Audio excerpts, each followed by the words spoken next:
Secretary Liu, Secretary Chow, Ambassadors Chin, Hills, Gung, Elliott, Huang, Locke, Negroponte, Admiral Davidson, colleagues and friends. It is wonderful to see so many of you in person today. We worried that we would hold a gala and no one would come. But you have, and you filled the room, and I thank each and every one of you for being here and supporting us. During the past 21 months, I've often been inspired by the words of the Confucian philosopher, Sun Tzu, whom I read as an undergraduate studying Chinese history. In the first chapter of his anthology, titled 全学, Encouraging Learning, he said, 确二是指朽木不枝，缺而不舍，仅是可陋。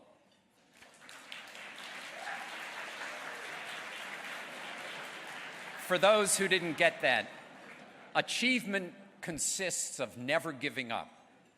If you start carving and then give up, you cannot even cut through a piece of rotten wood. But if you persist without stopping, you can carve or inlay metal or stone.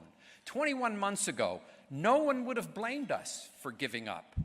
COVID-19 was killing thousands of Americans a day. U.S. China Relations were experiencing problems not seen since before the establishment of diplomatic relations. People-to-people exchanges were stopped, and we could not work in our office.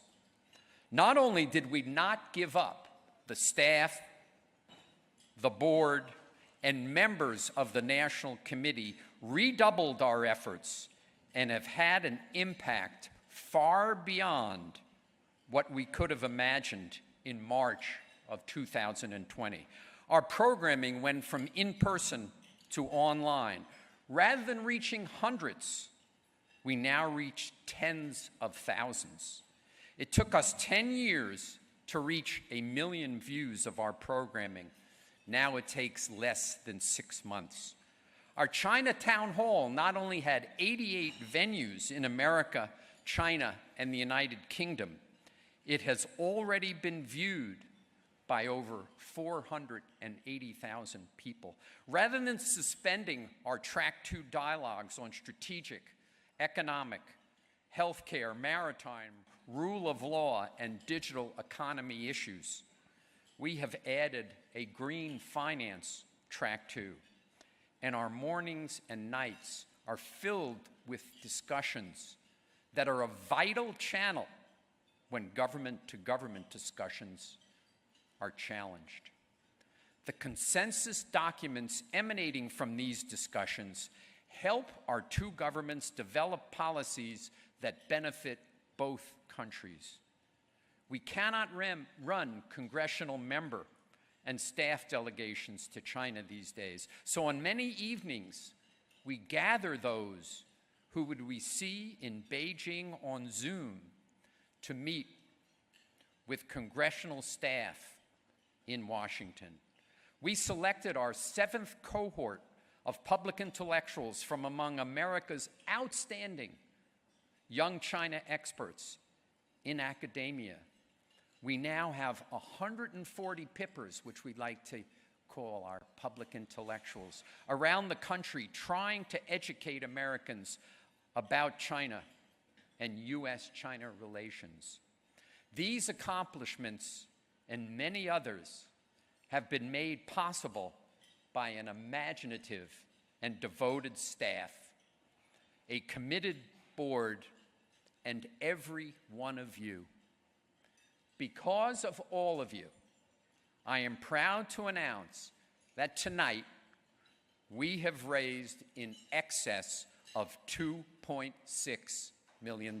$2.6 million. Finally, a word about Ming Hsieh, our honoree tonight. His contributions to America and U.S. China relations more than justify the honor we are awarding him tonight. But we also chose Ming because he represents what immigration from China means to the United States. In the past several years, we have seen increasing restrictions on that immigration, and I have often wondered, would Ming have been able to come in 1980 if those rules had been in place? So tonight, we honor Ming and the enormous contributions that immigrants from China have made to America.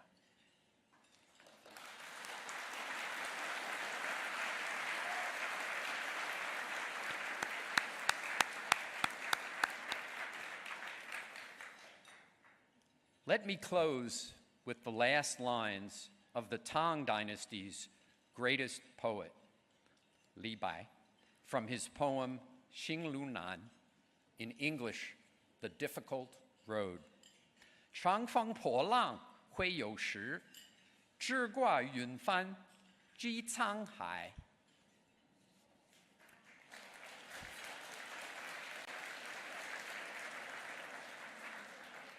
Translated, someday, with my sail piercing the clouds, we will mount the wind, break the waves, and traverse the vast rolling sea.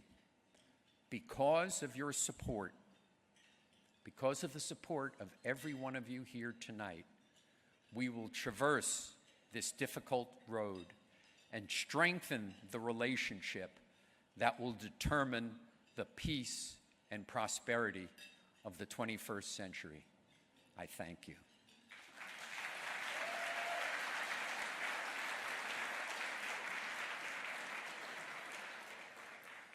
Now, normally at this point, I would introduce the father of modern U.S. China relations, America's 56th Secretary of State, and a man who needs no introduction to this audience to talk about the state of U.S. China relations.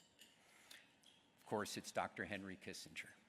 He, along with our other executive vice chairman, Hank Greenberg, can't be with us tonight, but we rejoice that Henry and Hank are both in good health, and we are thankful that Henry created a short video for tonight's gala.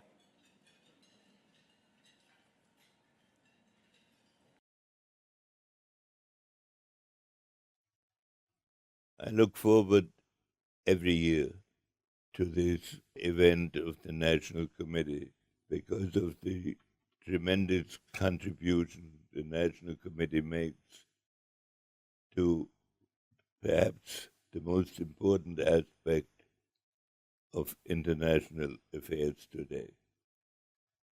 It is essential for China and the United States to overcome their difficulties. It is even more important for China and the United States to find some common projects on which they can cooperate for common purposes. And above all, it is important for China and the United States to understand that in the world in which we're living today, there can be no national victors in national contests. There is an imperative for finding a road to coexistence and cooperation. The National Committee is composed of individuals that are dedicated to that purpose, and it is a great pleasure for me to have an opportunity to say a few words to them. In particular, on this occasion, we have to pay tribute to Chinese Americans who have come to this country, or his family has come to this country. I'm an immigrant myself, but I know how difficult the adjustment is and how important it is to benefit from the thinking of different cultures that are merging in this country. And it's a particular privilege to be here when Mr. Ming Hsieh is the honoree on this occasion. Mr. Ming Hsieh has tremendous life experience in coming to this country and becoming a distinguished CEO who is on the board of great American institutions and who has joined the board of the National Committee. And we look forward to working with him, and we thank him for the willingness to join this important and crucial task that we are trying to contribute to. Thank you very much.